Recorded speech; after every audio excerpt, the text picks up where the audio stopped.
Saya anggap bahwa setiap orang yang gagal di dekat saya atau jauh seorang yang jatuh, itu peringatan buat kita. Orang itu ngalami supaya kita jangan ikuti. Setiap orang yang gagal bisnisnya di dekat Anda, bidangnya sama, bidang beda pun Anda perlu perhatikan. Anggaplah itu tumbal, dia ditumbalkan, diizinkan itu terjadi, dan Anda ketahui. Supaya Anda jangan ikut-ikutan. Setiap pernikahan yang hancur, yang satu karena perselingkuhan, yang satu lagi karena ketidakcocokan,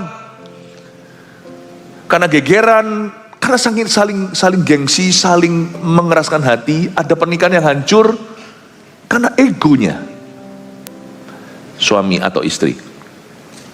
Setiap pernikahan yang gagal berakhir di perceraian, anggaplah itu peringatan untuk kita. Anggaplah pasangan itu akhirnya runtuh, supaya Anda jangan jatuh. Setiap orang yang jatuh di sekeliling Anda itu tumbal, untuk menjadi pelajaran berharga, a living lesson for you and I, untuk Anda dan saya. Kita buka sama-sama Pengkhotbah pasal yang kedua, ayat 1-11 saya bacakan dulu semua. Hikmat dan kebodohan adalah hal yang sia-sia. Ayat pertama, aku berkata dalam hati, kata Salomo, mari aku hendak menguji kegirangan, nikmatilah kesenangan, tapi lihat, juga itu pun sia-sia. Tentang tertawa aku berkata, itu bodoh. Dan mengenai kegirangan, apa gunanya? Aku menyelidiki diriku dengan menyegarkan tubuhku dengan anggur, sedang akal budiku tetap memimpin dengan hikmat. Dan dengan memperoleh kebebalan, sampai aku mengetahui apa yang baik bagi anak-anak manusia untuk dilakukan di bawah langit selama hidup mereka yang pendek itu. Aku melakukan pekerjaan-pekerjaan besar, mendirikan bagiku rumah-rumah, menanami bagiku kebun-kebun anggur. Aku mengusahakan bagiku kebun-kebun dan taman-taman, dan menanaminya dengan rupa-rupa pohon buah-buahan. Aku menggali bagiku kolam-kolam untuk mengairi dari situ tanaman pohon-pohon muda. Aku membeli budak-budak laki-laki dan perempuan, dan ada budak-budak yang lahir di rumahku. Aku mempunyai juga banyak sapi dan kambing domba melebihi siapapun yang pernah hidup di Yerusalem sebelum aku. Aku mengumpulkan bagiku juga perak dan emas, harta benda raja-raja dan daerah-daerah. Aku mencari bagiku biduan-biduan dan biduanita-biduanita, dan yang menyenangkan anak-anak manusia yakni banyak gundik.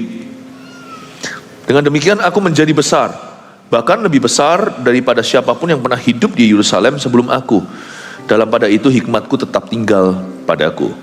Aku tidak merintangi mataku dari apapun yang dikehendakinya, dan aku tidak menahan hatiku dari sukacita apapun. Sebab hatiku bersukacita karena segala jeripayaku, itulah buah segala jeripayaku. Ketika aku meneliti segala pekerjaan yang telah dilakukan tanganku, dan segala usaha yang telah kulakukan untuk itu dengan jeripayah, lihatlah segala sesuatu adalah kesia-siaan dan usaha menjaring angin. Memang tak ada keuntungan di bawah matahari. Terdengar pesimis sekali ya. Tapi memang kitab Pengkhotbah adalah kitab yang pesimis. Ambil sisi negatif agar kita menghargai yang positif yang sudah ada pada kita. Manusia itu biasanya tidak merindukan sesuatu sampai dia kehilangan itu. Jadi kitab Pengkhotbah itu dari sisi kehilangan. Lalu dia ceritakan, dan dia ceritakan, jelaskan dari sisi kehilangan agar kita menghargai apa yang kita sudah miliki. Kitab Pengkhotbah kalau dibaca dengan hati yang benar, dari sudut pandang perjanjian baru, karena kita mengenal Kristus hari ini, dia akan menjadi booster. Sehingga kita itu bukan hanya memiliki sesuatu, kita diberi karunia untuk menikmatinya. Hidup itu sebenarnya enjoy banget loh, asal Anda sehat. Orang sakit pun ada berkat tersendiri dari Tuhan. Barang siapa berduka, dia akan dihibur. Bahkan orang yang mengalami perkabungan pun tetap ada berkat-berkatnya. Ikut Tuhan itu sebenarnya nyaman. Cuman kita aja manusia pinter sekali untuk menyiksa diri untuk hal-hal yang tidak perlu. Misalnya di perjanjian baru diperingatkan, janganlah kamu hendak menjadi kaya. Loh, lain cerita, kita kerja keras kalau bukan untuk kaya untuk apa? Iya, tapi kan bukan itu motivasi satu-satunya. Tapi kalau orang itu ambisinya hanya itu, dia halalkan segala cara.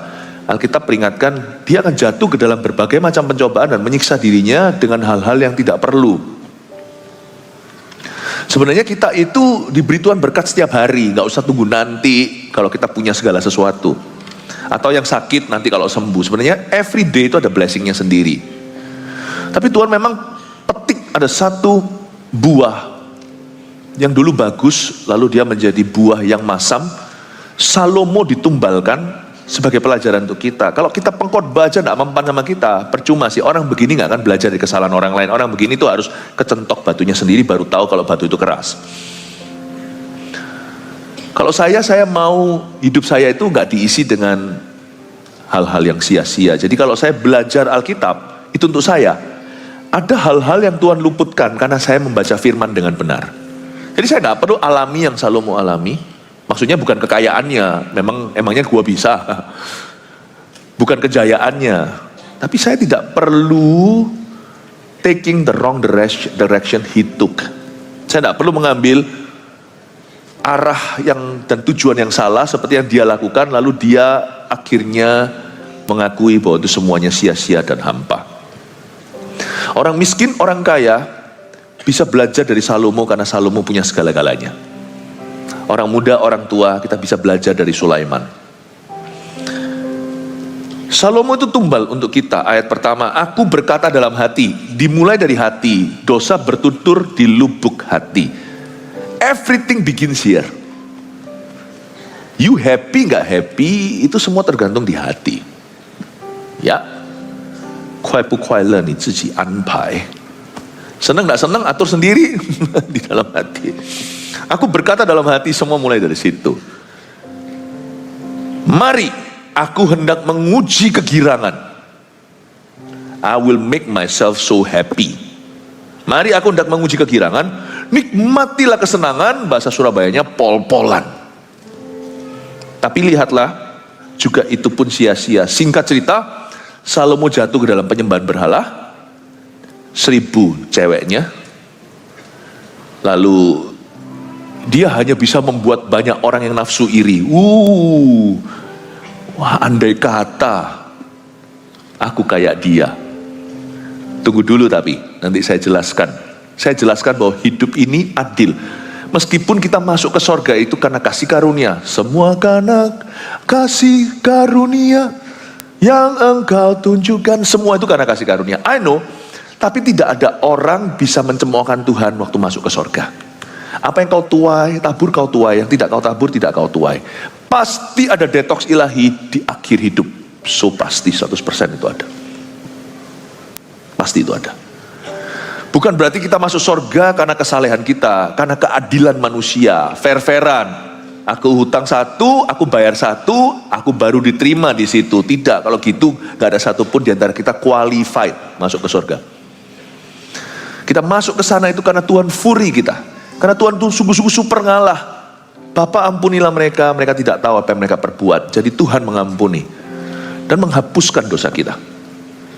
Tapi kita tidak boleh dengan hati licik masuk ke situ. Hati manusia itu bisa mempermainkan Allah. Be warned. Tolong peringati hati sendiri bahwa Allah tidak bisa dicemoohkan. God cannot be mocked. What you sow, you will reap. What you don't sow, you don't reap. Pasti ada detox ilahi di balik semuanya itu.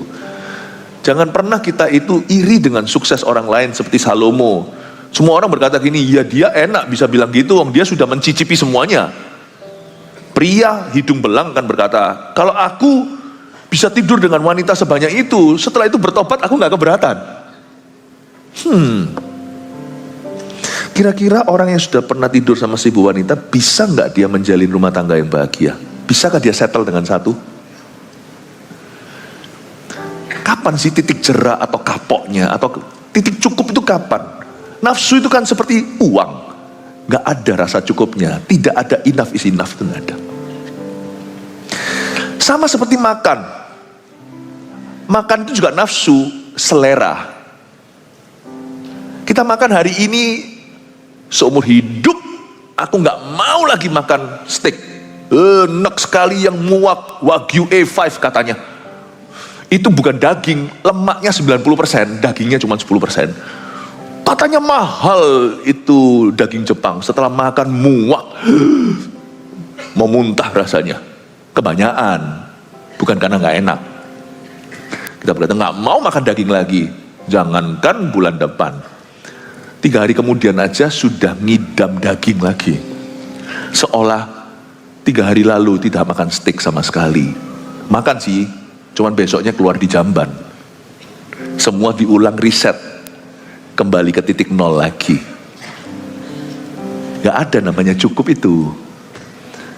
Salomo dalam kehidupan percintaannya, wow, apa yang dia lihat dia ambil, bayangin. Coba bayangkan ya, kalau itu kita bisa lakukan ya. Berapa banyak cewek di dunia ini sudah dapat cowok yang drama Korea semua. Lihat TV, aku mau yang itu, dapat. Will that make you happy? Orang yang tidur sama 1000 wanita, bisa nggak dia settle dengan satu? Mungkinkah suatu hari dia berkata, enough is enough for me? Nggak mungkin. Nggak mungkin itu terjadi. Ayat 1 kita baca dulu, sekali lagi saya jelaskan. Aku berkata dalam hati, mari aku hendak menguji kegirangan, nikmatilah kesenangan, tapi lihat juga itu pun sia-sia. Ayat pertama saya mau jelaskan satu poin lagi, bahwa setiap orang yang hidupnya salah, setiap orang yang jatuh, itu sebenarnya semacam tumbal untuk kita. Maka itu saya tidak pernah menertawakan atau mensyukuri orang-orang yang gagal.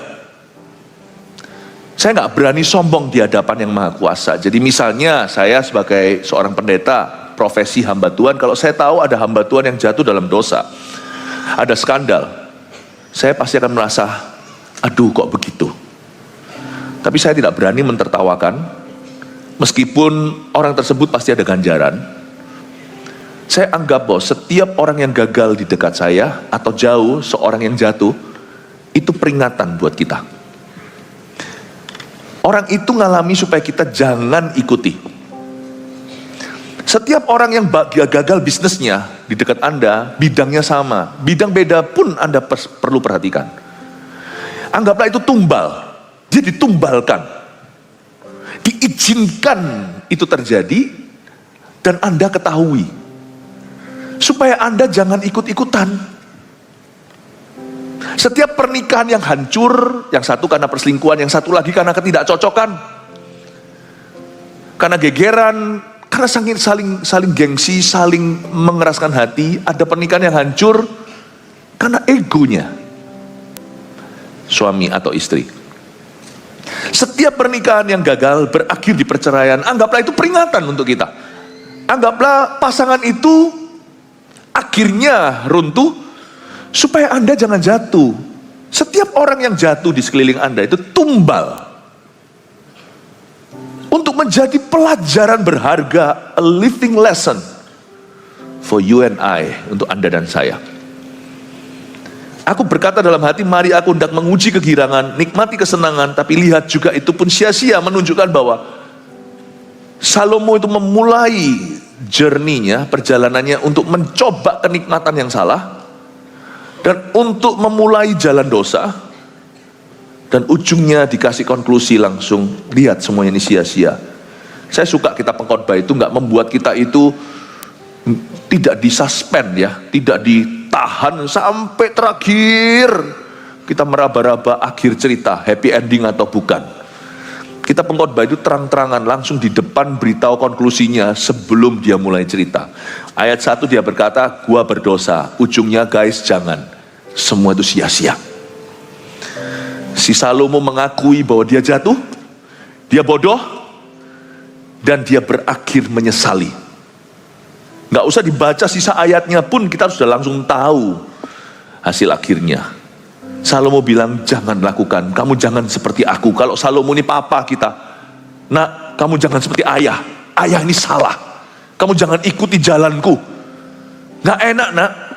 Anak bebal akan berkata, iya papa bilang gitu, papa sudah mencicipi dunia, papa sudah kaya, punya segalanya. Enggak, aku mau jalani itu. Coba bayangin, papanya pasti gak bisa apa-apa kalau anaknya membantah.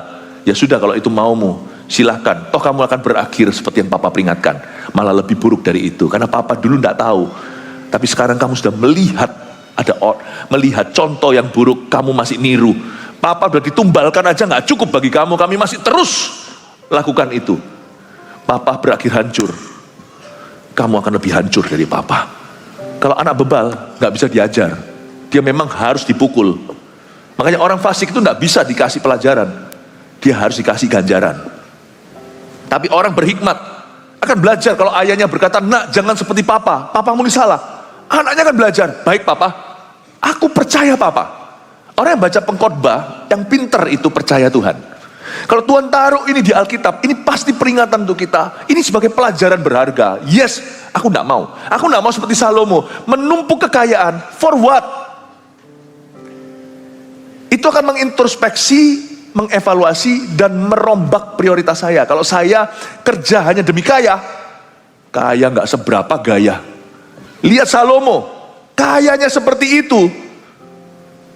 Hari-hari ini loh, segala sesuatu sedikit-dikit di sosial media sultan. Apa sih? Kata sultan itu jadi whatever. Jangan ngaku-ngaku sultan lah. Ini sultan beneran. Karena memang dia sultan, dia raja. Dikit-dikit sultan, dikit-dikit sultan. Menurut saya sih, come on lah. Kaya gak seberapa itu jangan kaya. Kita-kita itu gak seberapa. Konglomerat yang kita tahu di dunia ini sekarang, Elon Musk, whatever. Poor man dibanding Salomo. Ini orang emas tiada harganya. Di zaman dia, emas bukan 1 gramnya 1.200.000, nggak tahu berapa sekarang. Yang ngikuti tahu. Kalau saya sih firmannya emas, perak dan permata, tidak kucari, tidak kupunya. Apa yang kupunya kuberikan padamu, berjalanlah. Di zaman dia, emas itu 120 rupiah. Ini kaya-kayanya, top-topnya orang ini. Dia berkata, guys, ujung mimpimu itu, kalau tanpa Tuhan Yesus, kalau kamu tidak membangun kerajaan Allah, atau apapun berdampak kekal, ujungnya, belajarlah dari orang yang sudah nyampe di mimpimu, bahkan melampaui mimpimu. There is nothing here, empty. Kosong, hampa-hampa. Sekali lagi kukatakan sia-sia. Segala sesuatu adalah sia-sia dalam bahasa Inggrisnya. Vanity of vanities. Atau ini sia-sia tingkah dewa. Kenapa kalian kejar mimpi? Aku sudah di sana. Kosong guys. Hampa. Balik-balik. Rombak tuh prioritasmu. Pertanyakan kembali mimpimu. Kalau itu aja yang kau kejar, aku udah nyampe. Dan di ujung sana gak ada apa-apa. Sungguhan tidak seperti yang dijanjikan. Pemandangannya tidak seindah yang kamu kira. Kau tahu, aku tumbalnya, aku cukup ke situ dan kecele, kamu nggak usah. Jadi jangan kita bebal dan berkata, ya Salomo enak, dia udah kaya. Orang udah kaya, bilang aja, tinggal bilang aja, harta tidak memuaskan. Ya lu sudah punya segalanya. Dengan mudah dia berkata, dia berkata, yang penting itu hatinya. Yang penting itu sama orang itu cocok, bukan rupa atau rupawannya. Bukan parasnya yang pertama. Bukan cantik, seksinya, bukan itu. Atau bukan tampan, gantengnya. Ya kan? He looks so hot. Bukan itunya. Tapi yang penting itu cocok dan sama-sama bangun visi yang kekal dalam rumah tangga. Parasnya bisa pas-pasan, gak apa-apalah. Asal bahagia, orang itu akan tambah tampan, tambah cantik. Coba lihat Pasam dan Busam. Tiap tahun tambah rupawan. Zaman dulu gak keruan. Canda-canda Pak Sambusam. Tapi ada orang yang bunga sekolah 20 tahun kemudian karena gak merawat diri dan hidupnya gak happy. Coba lihat, jelek sekali. Jelek itu relatif sih. Zaman dulu yang namanya ganteng itu cowok itu Marlboro Country. Tahu merek rokok dulu itu yang ada cowboynya, yang keras-keras, yang parasnya itu kasar-kasar, yang berewokan, yang cukurnya nggak tuntas. Sekarang yang lipstikan, cowok padahal, yang pupuran. Jadi beda lah, relatif lah. Saya sama Pak Fandi ini mana lebih ganteng? Udah jelas lah jawabannya. Tapi tidak buat Titin istrinya.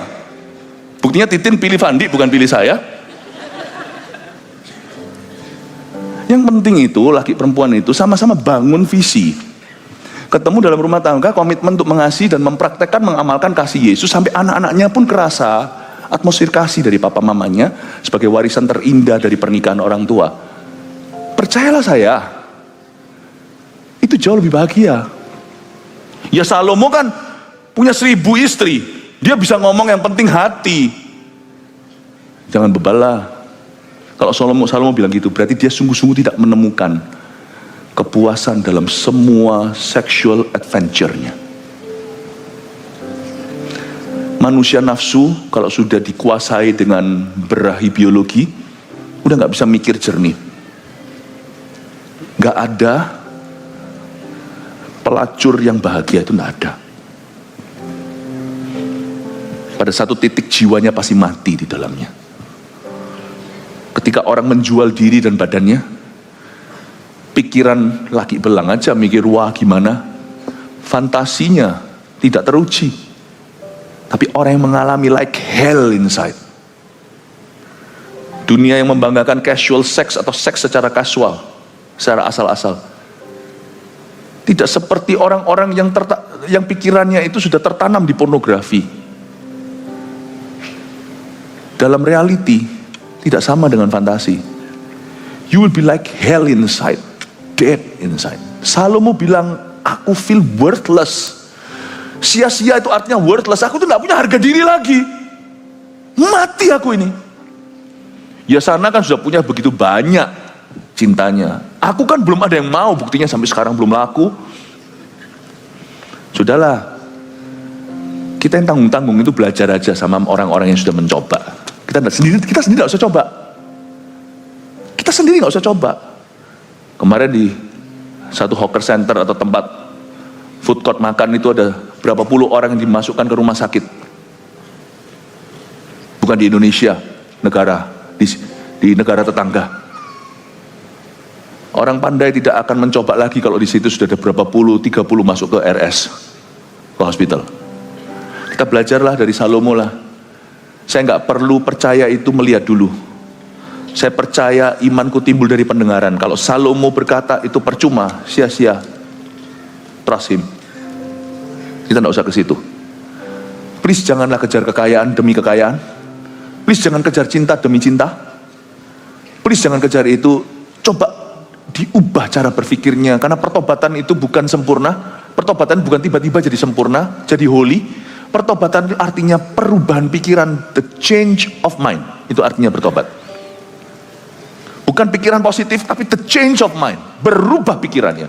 Mengenakan pikiran Kristus. Kalau Salomo berkata jangan ke situ, don't do it my friend. Buat apa Salomo kedua tercipta? Di ujung hidupnya gigi jari. Nanti saya tunjukkan Salomo itu pada akhirnya seperti apa. Kita lihat ayat kedua. Tentang tertawa, aku berkata itu bodoh. Dan mengenai kegirangan apa gunanya? Salomo itu jadi muak. Dia jadi muak sama hidup ini. Usianya berapa persisnya tidak tahu, tapi usianya dia ini tidak jauh setelah dia mau mati. Sebelum dia mau mati. Tentang tertawa, kata tertawa di sini itu artinya fun. Ini yang saya sebut superficial joy. Tentang tertawa ini bukan sukacita karena Tuhan. Bergembiralah karena Tuhan, bukan bergembira karena Tuhan Yesus.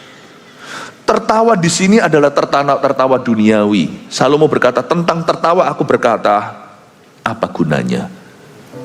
Salomo berkata, saya ini dulu waktu jaya yang cari cuman how to have more fun. Fun itu adalah kaweannya sukacita, superficial joy, sukacita plastik surgery. Operasi plastik saja itu nggak asli. Sukacita ini sukacita palsu.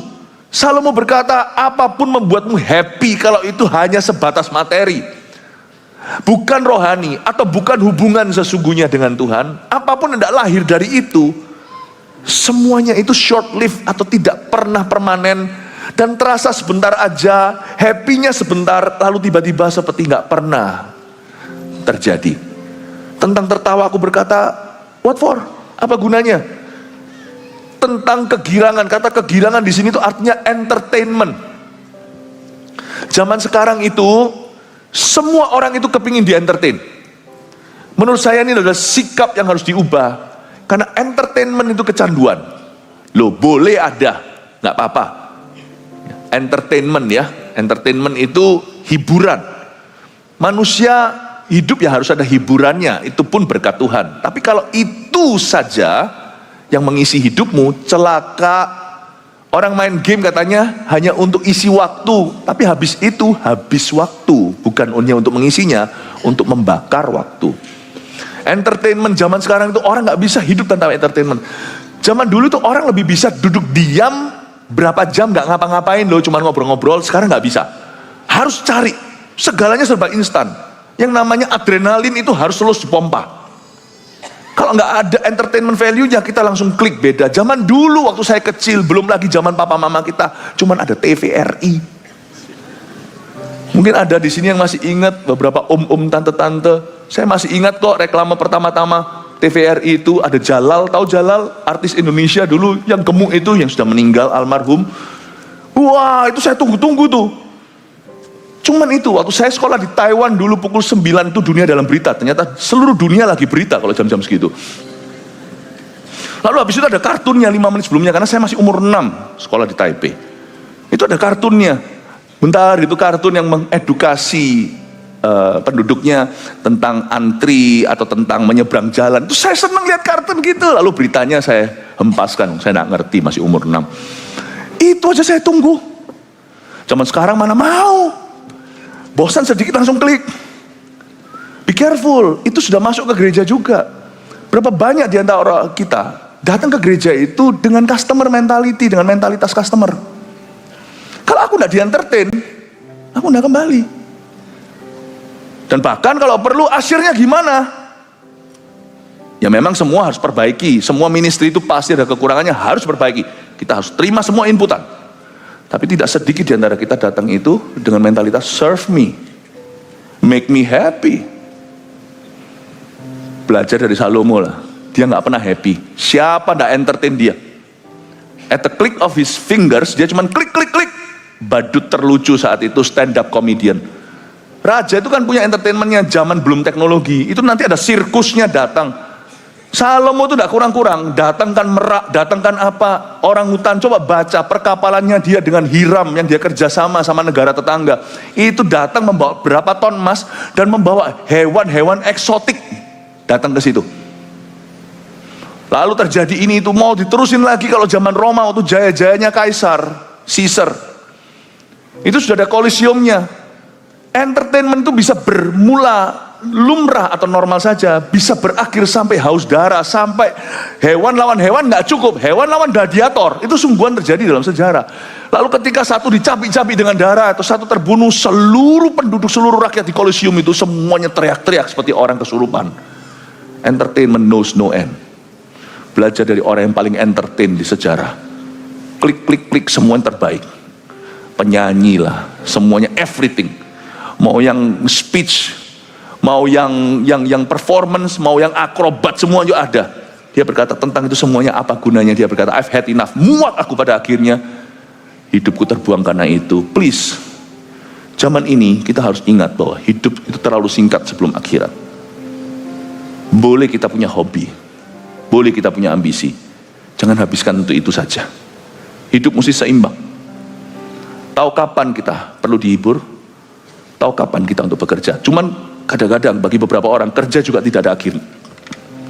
Saya tidak bisa jelaskan dari semua sisi, semua sudut pandang ini luar biasa harus dibahas. Dari setiap ibadah Anda dengarkan sendiri, 2 yang sudah lewat, saya bahas dari sisi orang kerja keras itu mati-matian untuk apa, nanti saya gongnya di terakhir. Tahukah Anda untuk apa Anda kerja keras? Saya bicara tentang visi, saya bicara tentang orang-orang yang kau cintai, your loved ones. Ya, tapi di ibadah sekarang ini saya coba jelaskan dari sisi entertainment dan sebagainya untuk melengkapi yang lainnya. Aku menyelidiki diriku ayat 3 dengan menyegarkan tubuhku dengan anggur, sedang akal budiku tetap memimpin dengan hikmat. Sudah nggak tahu mau beli apa lagi dia, jadi dia beli anggur yang paling mahal. Anggur itu bisa miliaran loh. Apa ya, saya nggak terlalu ngerti, tapi saya pernah dengar dari teman-teman Petrus lah apalah, nggak tahu. Bahkan Rasul, anggur pun ada yang merek Rasul. Yang mahal-mahal itu miliar. Kadang-kadang sebenarnya minum Coca-Cola juga sama nikmat. Sekaleng cuman berapa? Cuman kalau orang udah punya duit, semua rakyat juga bisa minum itu. Gua harus minum sesuatu yang lu orang nggak bisa. Sebenarnya apa sih nikmat kalau Anda mau cari entertainment atau cari gengsi? Sampai kapan itu berhenti? Belajar dari Salomo lah. Kita ini kaya nggak seberapa, jangan gaya. Coba ngomong sama diri, ngomong sama orang lain deh. Ngomong sama sebelahnya, kita ini kaya nggak seberapa, jangan gaya. Terima kasih Pak, saya memang sama sekali tidak kaya. Kalau gitu jangan minder. Jangan minder. Orang kalau minum wine itu kan ada caranya.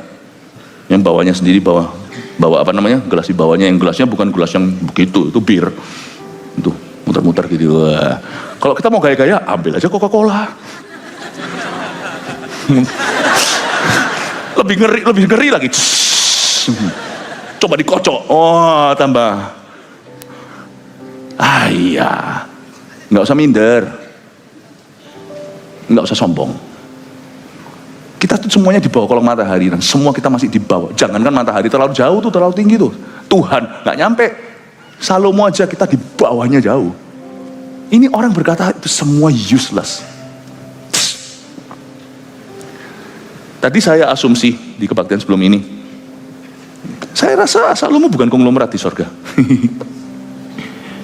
Jangan heran, ini saya ngomong pakai bahasa sekolah minggu, oke? Sorry kalau ini saya tidak akan berteologi ria seperti saya tidak akan berbicara seperti orang yang theologically so smart atau apa.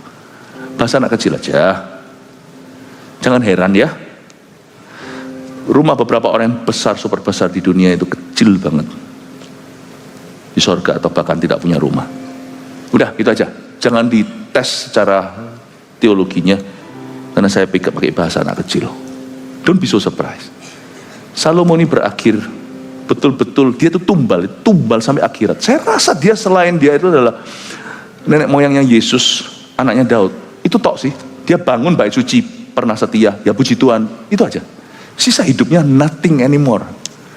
Beberapa peninggalannya yang bagus sekali itu Amsal. Dia menulis juga 1-2 Mazmur. Ini orang pinter, bisa bikin lagu, bisa bikin buku, tulis buku. Dia pinter segala sesuatu, agriculture bisa, dia itu konstruksi itu hebat sekali nih Salomo. Di dalam dunia insinyur, zoologi, perkapalan, ini zaman itu loh ya, kapalnya itu udah bawa ton emas, coba bayangkan. Dalam hal kenegarawanan, ya dia bisa punya ambasador, bisa dalam politik. Ini orang jenius dalam segala sesuatu. Tapi menurut saya potensinya banyak terbuang di masa-masa hidupnya ketika dia meminang 1000 wanita. Lalu dia jatuh dalam penyembahan berhala. Kitab menurut saya yang paling susah dicerna, susah dimengerti pula. Yang paling tidak enak, ini adalah kitab Pengkhotbah, adalah kitab yang ketika kita itu berlebihan happy di dunia untuk sesuatu yang gak jelas, kitab ini yang mencubit kita. Makanya tidak semua orang suka kitab Pengkhotbah, karena kitab Pengkhotbah itu adalah teman yang kita bawa ke pesta. Pas kita lagi mau mabuk atau apa, dia selalu ingatkan responsibility kita, tanggung jawab kita. Ini bukan seorang yang bisa ikut hura-hura. Pengkhotbah itu mengingatkan Anda always to be conscious and sane, selalu untuk waras. Kitab yang bicara soal mati, makna hidup, lu orang uangnya itu untuk apa? Keluarga gimana? Jangan bilanglah semua ini kerja untuk keluarga, tapi nggak pernah punya waktu untuk keluarga. Kitab ini yang memperingatkan kita. Dan dia pakai dirinya sendiri sebagai cerita itu. Bukan membanggakan diri, aku berhasil. Tapi dia cerita, jangan seperti saya. Dia tumbalkan dirinya dan dia sadar bahwa dia kembali untuk kita menjadi peringatan. Aku menyelidiki diriku dengan menyegarkan tubuhku dengan anggur, sedang akal budiku tetap memimpin dengan hikmat, dan dengan memperoleh kebebalan sampai aku mengetahui apa yang baik bagi anak-anak manusia untuk dilakukan di bawah langit selama hidup mereka yang pendek itu. Dia jadikan dirinya bukan hanya cerita, tapi jadi PowerPoint-nya untuk Tuhan. Dia bilang, aku mau tahu sih apa yang baik yang dilakukan manusia di bawah kolong langit ini. Ayat 4. Dia mulai dengan sesuatu yang halal. Aku melakukan pekerjaan-pekerjaan besar, mendirikan bagiku rumah-rumah, menanami bagiku kebun-kebun anggur. Ayat 4 ini dia punya banyak proyek raksasa. Jadi si Salomo ini melakukan pekerjaan-pekerjaan besar, itu great projects. Mendirikan bagiku rumah-rumah dan menanami bagiku kebun-kebun anggur. Tapi great projects-nya itu nggak ada yang salahnya. Tuhan yang sama yang bisa memakai seseorang dengan besar. Tuhan yang sama yang bisa memberi proyek-proyek dahsyat pada umatnya. Tapi pastikan bahwa motivasi kita itu benar dan bukan salah. Dia itu memulai venture atau petualangannya dengan membangun proyek-proyek raksasa. Tapi tanpa dia cek dan recheck dulu motivasi hatinya. Dia bangun semuanya itu dengan selfish motives. Dengan motivasi yang tidak jelas. Ujungnya untuk apa? Tidak tahu. Dan karena dia sudah tidak jelas di depan, nanti waktu dia jalan, mudah tersesat. Termasuk di antara proyek-proyek besarnya, dia juga bangun istana untuk setiap gundik-gundiknya. Banyak orang merasa bahwa berkat Tuhan itu terlihat kalau kita punya proyek-proyek raksasa. Saya pernah ke penjara, tapi bukan karena saya di penjara. Saya pernah melayani, namanya sebagai hamba Tuhan, orang Kristen kita itu dari waktu ke waktu selalu menyisihkan waktu untuk bisa melayani tahanan. Waktu saya pergi ke tahanan tertentu, itu banyak orang-orang yang masuk ke situ adalah orang-orang yang punya proyek raksasa. Mengharukan, saya datang bukan untuk berkhotbah, saya datang untuk melihat beberapa orang yang saya kenal, untuk menguatkan mereka. Ketika mereka sudah tidak punya segala-galanya. Pada waktu itu Natalan. Tidak persisnya 25 Desember, tapi di hari lainnya. Satu persatu kesaksian, lalu sebelum maghrib, ada keluarganya 1-2 yang datang diizinkan untuk masuk ke sana. Lalu mereka Natalan, di antara mereka sendiri yang nyanyi antara napi. Tapi ini napi-napi ini saya nggak bisa sebut, karena kita hamba-hamba Tuhan harus jaga rahasia. Tetapi kalau saya sebut beberapa, itu nasional kan kasusnya. Saya diberi karunia untuk bisa punya jalan melayani orang-orang yang susah untuk ditemui, susah untuk dilayani. Tapi saya diberi kemampuan untuk bisa melayani di level yang mudah maupun di level yang sulit. Hari itu saya tidak datang untuk menggurui mereka, saya datang untuk bertemu 1-2 orang aja yang saya kenal, dan saya percaya kalau saya tidak datang, siapa lagi. Singkat cerita, satu-satu mereka naik, saya dengar di situ, dan saya belajar di kitab pengkhotbah, lebih baik ke rumah perkabungan meskipun bukan kematian, ini penjara, sebagian seumur hidup segala, puluhan tahun terjerat, lebih banyak hikmat daripada di rumah pesta, daripada pergi ke Sweet Seventeen after partinya, nggak belajar apa-apa. Sweet Seventeen ya nggak apa-apa, cuman saya rasa hikmatnya nggak seberapa. Namanya orang bahagia kok, tapi orang sedih itu lebih banyak peringatan, satu-satu kesaksian yang gini dan miris di hati. Ada satu titik harusnya saya berkata cukup pada diriku. Salah satu bersaksi, aku punya segalanya. Di kira-kira bulan Desember ini seharusnya saya dengan keluarga saya lagi jalan-jalan di Orchard Road. Tapi sekarang saya tidak bisa keluar, tidak bisa menghirup udara segar, sambil berpes milih, menangis. Dan saya tidak tahu kapan saya keluar. Ada pula yang sudah berusia dan berkata, aku akan mati di penjara ini. Bukankah aku punya segala-galanya, tapi aku kehilangan segala-galanya. Aku kehilangan kebebasanku. Harusnya satu titik aku berkata, enough is enough. Tapi aku spekulasi dan berani dan bablas lagi, sehingga hukum pun terlanggar. Semoga, ini yang membuat hati saya sampai saya nangis, bukan mau nangis, saya sudah nangis. Di belakang sendiri saya duduk, saya dengarkan. Dia berkata, semoga Tuhan masih mau mengampuni kesalahan yang saya buat. Biarkan saya dihukum supaya nanti di akhirat Tuhan tidak hukum saya lagi. Mau nangis gak dengar itu? Saya langsung ingat jemaat. Proyek raksasa itu boleh, silahkan kalau itu dari Tuhan. Tapi jangan ambisi segala diterjang. Karena Salomo itu sudah punya semua proyek raksasa. Dan dia berkata ujungnya guys, gigit jari. Kalau tanpa melibatkan Tuhan di dalamnya, kalau tidak ada visi kerajaan yang lebih tinggi, lu bangun apa? Waktu saya langsung ingat jemaat, saya berdoa untuk Anda loh sungguhan, penjara itu. Waktu itu setelah itu pisah, lihat mereka pisah dengan anaknya, dengan istri. Dan, aduh banyak laki-laki sih masuk, banyak laki-laki. Ada juga yang perempuan, tapi waktu begitu, saya keluar itu saya lega. Nafas. Saya terbawa suasana seolah-olah saya di dalam penjara. Coba bayangkan, lalu habis itu matahari terbenam. Udah kembali ke selnya. Nggak ketemu sama anak-anaknya, keluarganya. Dan mereka harus pisah dengan berat-beratan. Saya berkata jemaat, saya akan ajarkan ini kepadamu. Dalam hati saya berkata, saya tunggu waktunya. Saya akan ingatkan bahwa, please, ada orang yang ditumbalkan sekarang, so you learn. supaya kita mawas diri. Kalau gitu janganlah Pastor Philip, kalau gitu kita jangan lakukan apa-apa. Ya enggak. Apa-apa penuh resiko, berdiri aja kita bisa mati kok. Nggak perlu lakukan sesuatu, bukan. Saya nggak ajari kita semuanya untuk menjadi pecundang. Tidak pernah ada calling atau panggilan Tuhan itu begini, jadilah seorang coward atau jadilah seorang pengecut. Never. Mempertaruhkan sesuatu itu harus. Jikalau itu untuk dalam kebenaran dan untuk kebaikan, kita harus. Gereja kita juga tidak berdiri di tempat. Tempat sudah bagus, kalau mau begini-begini ya begini terus. No. Kalau itu the cause atau tujuannya itu jelas ilahi, kita tahu dan terima visi. Kalau kita mengerti bahwa itu panggilan Allah dalam kehidupan kita, dan kita cek dan recheck dulu ambisi pribadi, go for it, great projects, kalau bisa greater projects, project lebih besar. Tapi jangan lupa untuk kita masuk hadirat Allah, ceklok dulu dan berkata, ujilah aku Tuhan. Saya berjanji sama jemaat, jadi sekarang saya plong, legawa, saya sudah sampaikan.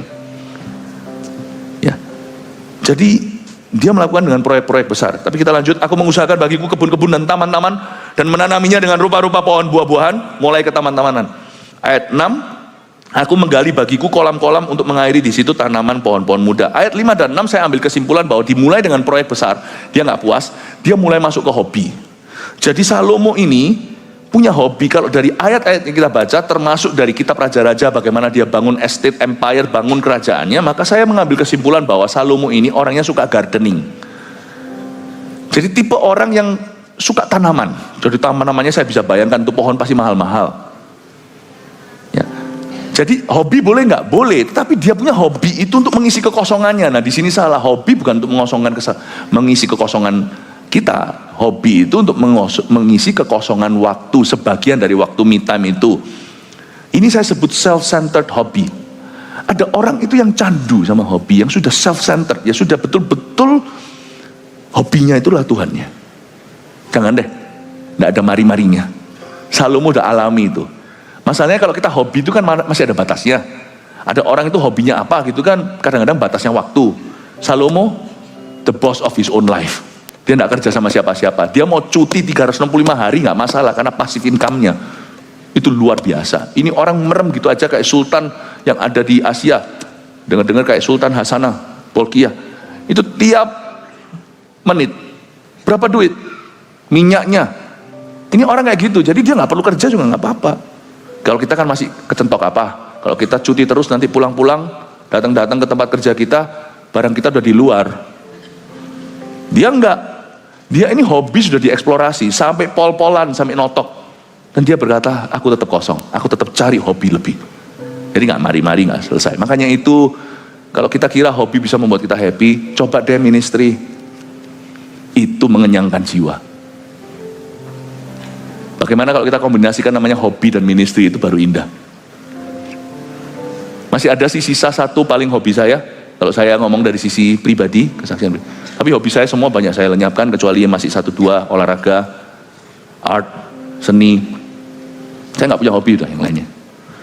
Nah, tapi hobi saya sekarang dalam pelayanan. Jadi saya rasa lebih baiklah hidupnya sementara ya, kita kejar semuanya. Wong Salomo aja nggak puas, apalagi kita yang kebentur dengan waktu dan dana. Dia mulai dengan hobinya. Lanjut lagi, aku membeli budak-budak laki-laki dan perempuan, dan ada budak-budak yang lahir di rumahku. Aku mempunyai juga banyak sapi dan kambing domba, melebihi siapapun yang pernah hidup di Yerusalem sebelum aku. Amassing great wealth, atau dia mengumpulkan banyak harta. Aku mengumpulkan bagiku juga perak dan emas. By the way tadi perak itu, emas itu harganya cuma paling 120 perak, atau mungkin cuma 10 perak, 1 kilo lagi. Harta benda raja-raja di daerah-daerah itu upeti yang dia dapatkan. Coba lihat satu lagi, yang ini menjadi masalah bagi para bilioner jikalau tidak ada Tuhan di tengah-tengahnya. Dan ketika menjadi orang yang berhasil, sukses, dia tidak gandeng Tuhan Yesus sampai ke sana. Biasanya susah.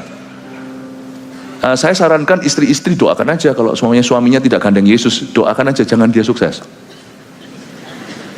Loh iya, soalnya orang kalau satu sukses itu ada satu kumatnya, harem mentality. Orang kalau sudah luar biasa sukses itu dia pasti seorang laki-laki ya, pasti mikir, loh kenapa kok gue cuma dimiliki oleh satu perempuan? Sayang, hidup ini sebentar. Itu bahaya. Ini saya sebut dengan mentalitas harem. Bukan haram ya, harem. Harem itu mengumpulkan biduan wanita, banyak gundik aku mencari bagiku biduan dan biduan wanita yang menyenangkan anak-anak manusia, yakni banyak gundik. Jadi kadang-kadang bangkrut itu berkat. Bagi beberapa orang, tidak semua. Dalam nama Yesus nanti waktu doa berkat, saya tidak akan berkata silakan bangkrut. Not really, tidak akan. Buat apa sih? Sebab orang kaya bisa berdosa, orang miskin juga bisa berdosa, bisa mencuri, orang kaya bisa korupsi. Sebenarnya semua orang itu miskin di hati tanpa Yesus Kristus. Buktinya semua orang ingin lebih kaya, menjadi jauh lebih kaya. Kita kadang-kadang yang kita mau ubah itu bukan nominal depannya, tapi semua orang itu selalu merasa I will be happier kalau ada 1 nol lagi di belakang. Belajar dari Salomo yang adalah tumbal. Ini yang saya sebut dengan harem mentality atau mentalitas harem. Ada satu titik dia pasti merasa aku tidak boleh dimiliki satu. Sayang. Apalagi kalau dia punya perawatan wajah, mau cowok kalau dia tampannya setengah mati. Orang kalau kaya, lebih kaya, orang kaya itu kan jadi naik 3 poin kayak cakepnya. Oh iya loh, sungguhan loh. Muka, badan semuanya sungguh-sungguh seperti bola basket. Tapi gandengannya Miss Universe, Anda tidak mungkin lah. Anda lihatlah, pasti bukan naik helicak. Jadi orang kalau kaya itu pasti ada sesuatu. Jadi karena itu banyak orang berebut untuk kaya. Apalagi kalau kayanya itu sekalian tampan. Susah deh. Saya ingin Anda untuk mengerti bahwa kadang-kadang Tuhan tidak izinkan kita lebih kaya. Seseorang lebih kaya. Itu karena Tuhan tahu di titik mana kita jatuh. Karena itu jangan ngotot sama Tuhan Yesus. Kelola aja karunia. Talenta Anda pasti nanti akan ditambah. Karena Tuhan berjanji kalau kita setia dalam perkara sederhana, Tuhan akan tambahkan. Tapi Tuhan yang tahu fear of height atau Tuhan yang tahu ketakutan, takut akan ketinggian, itu Tuhan yang mengerti di titik mana kita itu bisa handle itu. Bapak Ibu Saudara, jangan berdoa agar Anda kaya. Berdoalah agar Anda dipakai Allah. Itu. Use me Lord. Use my business. Use my marriage, pakai pernikahanku. Use my children. Doa minta pemakaian Tuhan. Jangan minta sukses, karena orang juga doa gitu untuk pesugihan. Yang membuat kita itu umat pilihan itu karena kita beda sama orang dunia. Musa tidak minta tanah Kanaan yang dijanji-janji mengalir dengan susu madu. Dia minta penyertaan. Kalau Tuhan nggak nyertai dia, kalau Tuhan nggak berkenan, jangan bawa saya ke sana. Percuma sekalipun malaikat dikasih visa jalan. Never pray for success. Pray for His pleasure. Menyenangkanmu, senangkanmu, hanya itu kerinduanku. Menyenangkanmu, senangkan hatimu, hanya itu kerinduanku. Nggak usah nunggu nanti kalau orang itu sudah punya duit atau apa, baru setelah itu bisa menyenangkan Tuhan. Kita itu bisa melayani Tuhan saat miskin, kita bisa melayani Tuhan saat kaya. Orang miskin punya pelayanannya sendiri kepada Tuhan, miskin harta maksudnya. Orang kaya juga punya pelayanannya sendiri terhadap Tuhan. Ada orang yang bisa melayani dari kelebihan, memberi dari kelebihan. Ada orang yang bisa memberi dari kekurangan. Saya tidak bicara tentang materi or money only. Saya bicara tentang pemberian hidup pada Tuhan Yesus. Saya dorong Anda untuk punya mimpi dipakai oleh Allah. Belajar dari Salomo, dia kejar mimpinya sendiri, berujung gigi jari. Saya tunjukkan pada Anda beberapa ayat lagi lalu saya selesai. Dengan demikian aku menjadi besar, ayat 9, bahkan lebih besar daripada siapapun yang pernah hidup di Yerusalem sebelum aku. Dalam pada itu hikmatku tinggal tetap padaku. Aku tidak merintangi mataku dari apapun yang dikehendakinya. Dan aku tidak menahan hatiku dari sukacita apapun. Sebab hatiku bersukacita karena segala jeripayaku, itulah buah segala jeripayaku. Ayat 10, aku tidak merintangi mataku dari apapun yang dikehendakinya.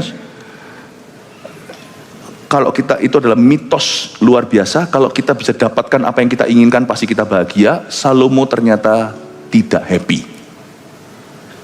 Salomo mati dengan terpaksa tutup mata. Menurut saya Salomo itu, saya tidak tahu pada hari kematiannya seperti apa persisnya, tapi kita tahu kerajaannya nanti setelah dia meninggal itu terbelah jadi 2. Dan sebelum dia mati, dia punya musuh-musuh yang Tuhan utus dalam hidupnya. Sadar enggak Anda? Ini orang mati, kiri kanannya, saya rasa Salomo matinya sepi. Saya tidak bisa buktikan karena saya tidak ada di sana. Tapi menurut firman Tuhan kalau kita baca dari pengkhotbah, matinya dia lonely. He died a lonely death. Dan semua yang dia miliki tidak bisa membuat dia happy. Dan dia mati, sekalipun semua orang mati harus tutup mata. Kalau matinya tidak tutup mata, saya pernah lihat orang mati meninggal dunia matanya melek gini, terpaksa ditutup begitu. Ya, jangan jadi pendeta kalau takut lihat yang begituan. Ada orang yang matinya melek karena dia masih belum selesai di dunia ini, tapi Tuhan cabut dia. Ada orang yang matinya penasaran. Dia aja berubah, dulu orang itu keras, arogan, tetapi 3 bulan terakhir ketika dia kemoterapi terakhir, padahal dia itu kena pankreas misalnya, ini saya cuma asal ngomong nih ya, asal bunyi, ini bukan kasus sungguhan. 3 bulan terakhir itu cepat sekali dia itu langsung menurun kesehatan, sekarat. Dulu orangnya itu, wah, semua tetangga bisa menyaksikan. Ini orang 3 bulan terakhir itu Tuhan dia bukan berubah, tapi dia tidak bisa apa-apa. Orang yang sebelum sekarat tidak berubah, waktu dia sekarat itu tidak Tuhan hitung sebagai perubahan. Mau didoakan? Mau dulu. Bentak-bentak pendeta suruh keluar. Siapa lu menginjakkan kakimu? Lalu mau. Itu tidak Tuhan hitung sebagai pertobatan karena lu terpaksa. Orang itu dihitung poin sama Roh Kudus itu sama Tuhan Yesus waktu dia sebelum sekarat, alias waktu dia sehat. That is your sacrifice. Itu korbanmu.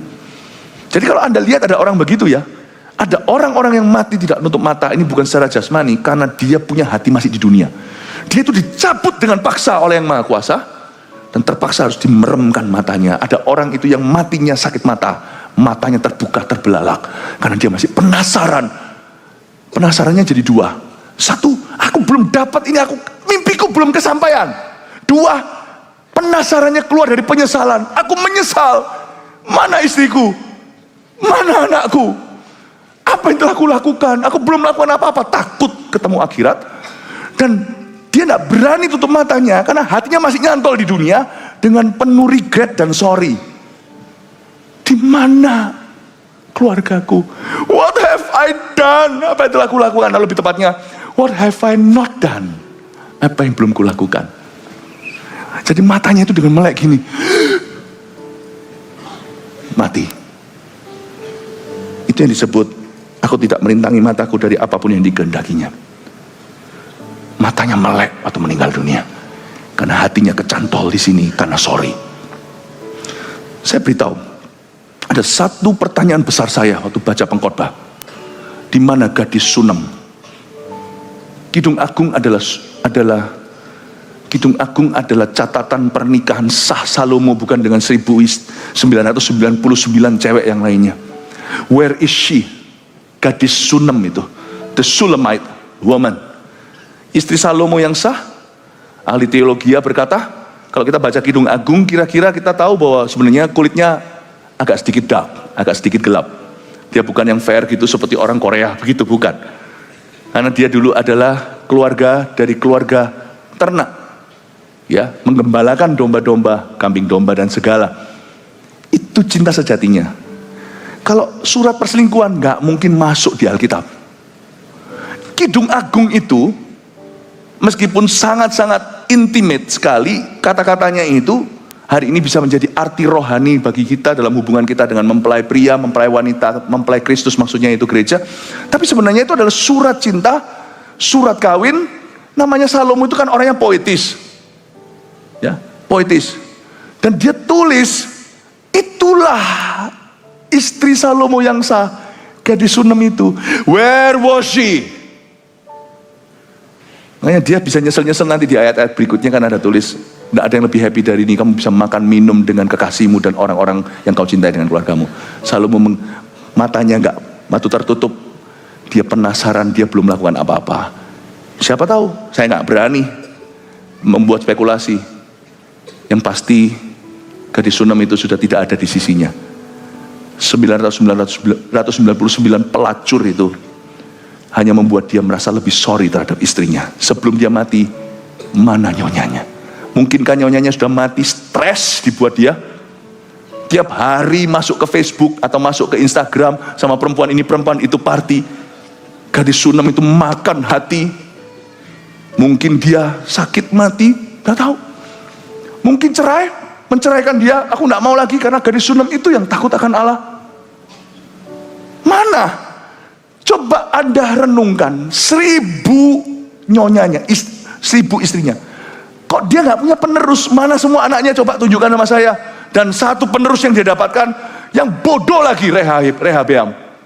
Dalam satu hari doang, menghabiskan harta papanya dan kerajaannya itu di meja judinya. Dia main-main dengan pemerintahan. One day, 50% harta Salomo lenyap di meja judinya. Lu punya 1000 istri, harusnya punya 1000 anak. Mana anak yang lain? Bahasa Ibrani bocai semua. Seperti yang dia katakan di ayat 1 tadi, apa gunanya? Betul. Tidak ada gunanya, useless. Kenapa yang mengkontinu melanjutkan dia itu Rehabeam? Emangnya tidak ada yang lebih bagus? Nggak ada pilihan. Rehabeam dekat sama papanya, Salomo dekat sama Daud.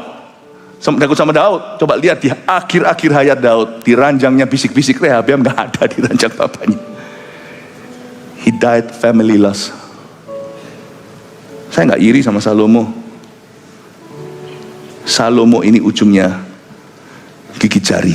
Orang-orang yang dia cintai tak ada di situ. Entah mereka mati, sakit, stres, berantakan, hancur semua total, atau nggak ada satupun yang respect papanya. Di akhir hayatnya dia mati sendiri. Kira-kira di mana tuh 999 pelacur itu? Ya sudah dapat hartanya Salomo semua, udah naik Lamborghini-nya. Udah nggak ada gitu-gituan, lu sudah tua ya sudah. Bye bye. I'm still pretty. I'm gonna marry someone else. Di akhir hayatnya mungkin dia lihat Facebook, ini Facebook lagi. Mungkin dia lihat Instagram. Salomo lihat si nyonya istrinya yang nomor 279. Jalan-jalan ke Eropa. Pakai kapalnya. Gandeng-gandeng mesra-mesra dengan cowok. Ternyata salah satu ketua paniteranya. Lalu dia lihat, Rolls Royce-ku dipakai sama sekretarisku, sekretaris negara. Ini kan biniku, ini kan istriku. Rolls Royce-ku enggak apa-apa. Istriku yang lupa nomornya, 547. Mesra-mesra, manis-manis. Padahal ini jahat sekali. Papanya itu aku obatkan, dan istri ini yang satu ini kan yang 500 berapa tadi? Itu yang paling imut-imut. Itu yang mengingatkan aku terhadap gadis Sunem. Ini agak sedikit dark skin, yang agak sedikit gelap kulitnya. Kenapa kok bisa teganya? Matinya dalam bahasa Ibrani mati keki,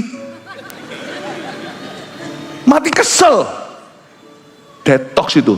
Lu, Anda kira dia mati langsung dut? Itu raja kalau mati itu pelan. Dia mati itu bisa minggu, bulan. Daud juga begitu kan, matinya pelan-pelan,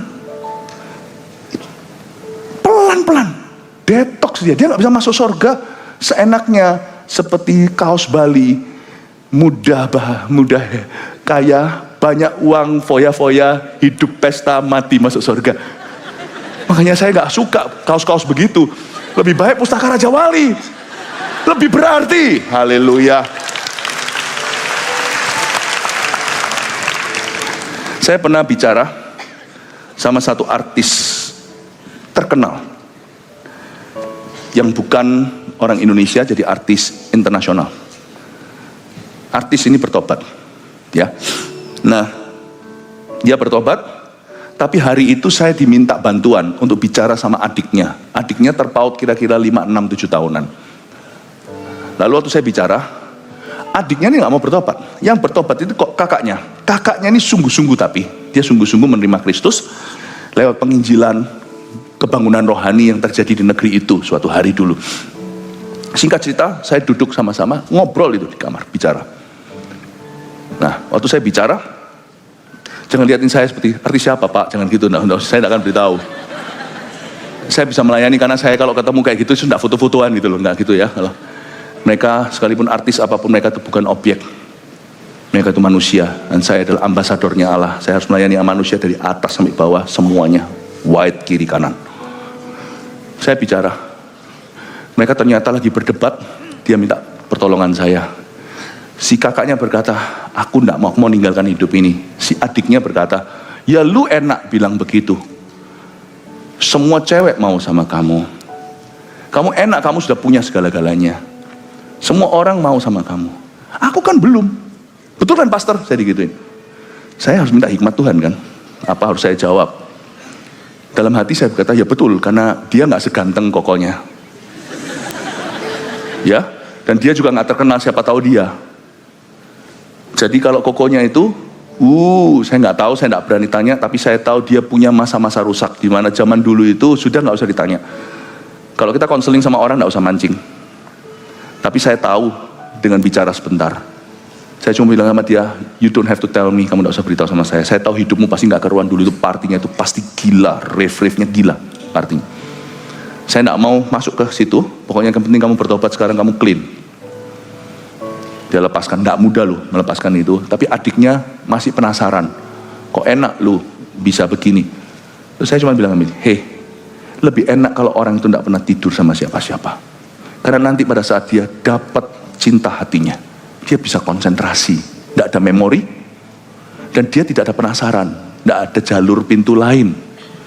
Kok komunikasian, saya balik. Kita harus doakan, karena untuk dia dari 1000 wanita ke 1 dan untuk mengasihi dia. Susahnya detoksnya. Memang dulu menurut anak-anak muda enak, tapi dulu kan cuma tinggal cerita. Kapanpun juga Anda kenyang steak, besok pasti lapar lagi. Yang penting hari ini pasti Anda mau lagi. Dulu 1000 itu semua histori, itu sejarah yang tidak perlu diulangi. Dan itu membuat Anda lebih susah untuk mengasihi satu. Dan satu saja, seumur hidupmu, cuma satu itu aja. Dan tidak boleh membandingkan dengan siapa-siapa, cuma satu itu. Lain cerita kalau Anda sudah umur 99. Tapi kalau umurnya masih 20-an, sisa hidupmu kalau sampai mati umur 80, 60 tahun, 20 sekian ya udah, 70, 60 tahun berikutnya, betul ya, 50 tahun berikutnya, 50 tahun ke depan, udah nggak ada wanita lain selain dirinya. Lebih susah untuk kokomu. Kamu lebih gampang, paling tidak kamu mau, mereka nggak mau. Kokomu nggak mau, mereka mau. Dia lihatin saya, iya ya, saya bilang Tuhan itu punya detox. Lebih sulit untuk kakakmu menjalin hubungan rumah tangga, udah susah ya. Dan dia akan terus kecanduan gini kalau dia tidak putus di tengah. Sampai suatu hari 1000 orang itu meninggalkan dia, nanti dia terlalu tua, jatuh miskin, tidak terkenal lagi, dia akan bye-bye. Kokomunya akan berakhir sangat sakit. Kalau sekarang pun dia berhenti, dia tetap akan sakit dengan detoks ilahi. Toh semua itu cuma di belakangnya, tidak dia alami lagi. Kokomu pasti bergumul dengan perasaan ingin lagi. Dan tidak boleh hanya satu wanita dan dia hanya konsen dengan itu, yaitu istrinya. Kenapa sih kamu mau seperti kokomu? Kamu kan di detoks loh nanti. Dia lihatin saya, iya pastor, mau tobat nggak? Mau pastor. Ya sini tak citak. Saya doakan dia. Bapak ibu saudara, seorang Salomo kehilangan gadis Sunem. Ini nggak bisa lah kalau sudah 1000 orang. Dia sudah tidak bisa punya cinta sejati. Kecuali dia berhenti dan berkata, aku forfeit, aku tolak semuanya ini, aku berbalik arah, ubah pikiranku, aku merangkul firman Allah. Baru setelah itu pasti akan dia bayar harganya pelan-pelan, namun dia jalan dengan Tuhan. 3 poin sini, dengan ini saya selesai. Ya, rangkuman apa yang kita pelajari Salomo tumbal kita. Number 1, orang punya segalanya berbahagia dalam mitos. Ya. 2, sukses besar tanpa tujuan kekal buat hati hampa di akhir hayatnya. Ingat Salomo, dia mati mengenaskan, masuk akhirat melarat. Udah gitu aja ya bahasa sekolah minggunya. Di sini melek mata, harus orang yang tutup matanya. Tidak ada di firman Allah, tapi saya cuma bayangkan saja imajinasi, someone has to close his eyes. Dan yang menutup tangannya, menutup matanya adalah orang yang sama sekali mengecewakan dia, Rehabeam. Atau makan, bukan Rehabeam, mungkin yang menutup matanya adalah butler atau pelayan di rumahnya. Gak ada orang yang menutup matanya Salomo. Gak ada. Dia mati mengenaskan, melarat di akhirat. 3, mengasihi dan memuliakan Tuhan harus jadi motivasi di balik cita-cita. Boleh nggak proyek besar? Boleh. Tapi pastikan mengasihi Tuhan menjadi prioritas nomor 1 dan memuliakan Tuhan dengan pekerjaan tanganmu dan dengan perbuatanmu dan dengan cita-citamu itu menjadi nafas hidupmu, nafas karirmu dan hidupmu. 3 poin ini munculkan, tolong difoto. 1, 2, 3. Ingatlah, kita sudah punya tumbal di depan kita. Mari kita berbalik dan berubah arah sebelum terlambat. Mari kita layani Tuhan dengan segenap hati dan dengan segenap jiwa. Libatkan Tuhan Yesus dalam segala sesuatu. Praise the Lord. Kasih tepuk tangan untuk Tuhan Yesus. Mari semua bangkit berdiri.